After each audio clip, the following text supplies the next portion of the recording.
Hey everyone, and welcome to The Explainer. Today we're jumping into a topic that really gets to the heart of who we are: personality disorders.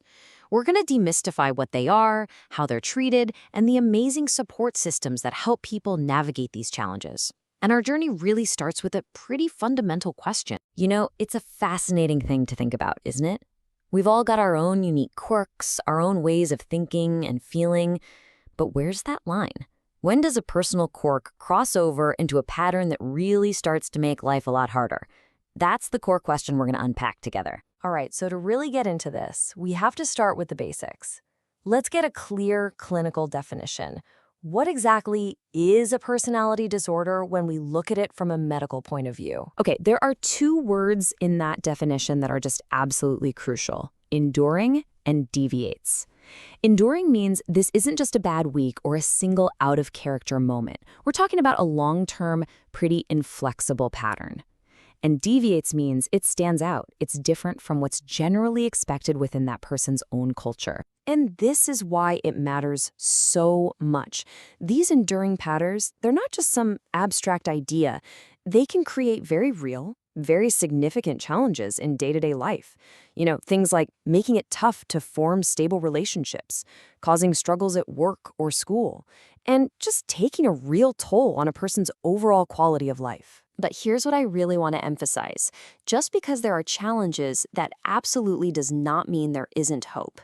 There are strong, effective treatment options out there, and they're all built on a really clear foundation for care. So treatment is usually pretty comprehensive, and it rests on these three core pillars, often used together.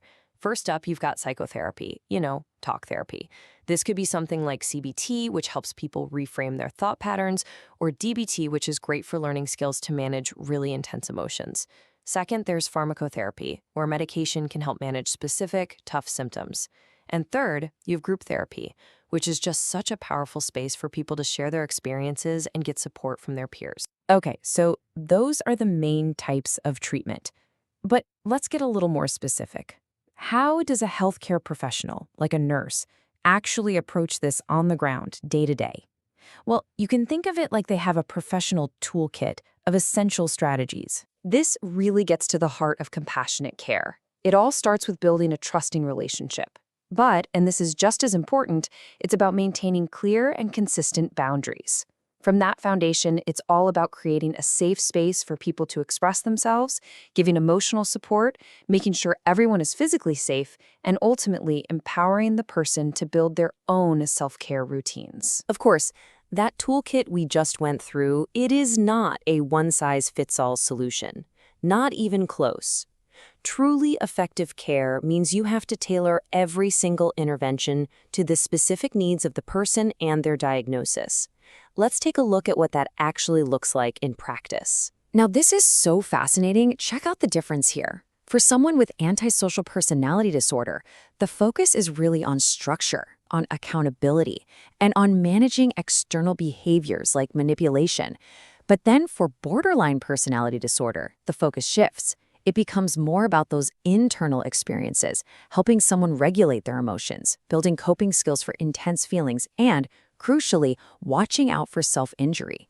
It just shows you how incredibly nuanced and specialized this kind of care has to be. And it's also so important to remember that this care has to evolve with a person.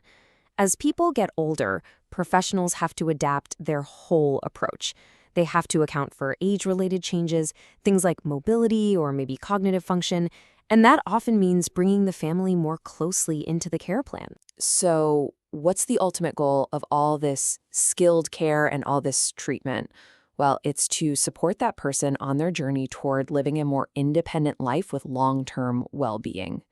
So, what happens when they're getting ready to transition out of that really intensive care? This right here is the bridge to the future. It's not about just stopping treatment. It's about building a support system that's going to last. That means super careful discharge planning, connecting people with community resources and support groups that get it, and promoting rehab programs that build up those life skills.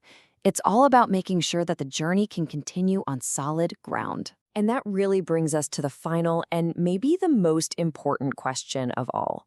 Beyond the clinics and the therapy rooms, what's our role in all of this? How can we, as a community, as friends and neighbors, create environments that are genuinely supportive, that help reduce that stigma and really empower every single person on their own unique journey? Thanks for joining me for this explainer.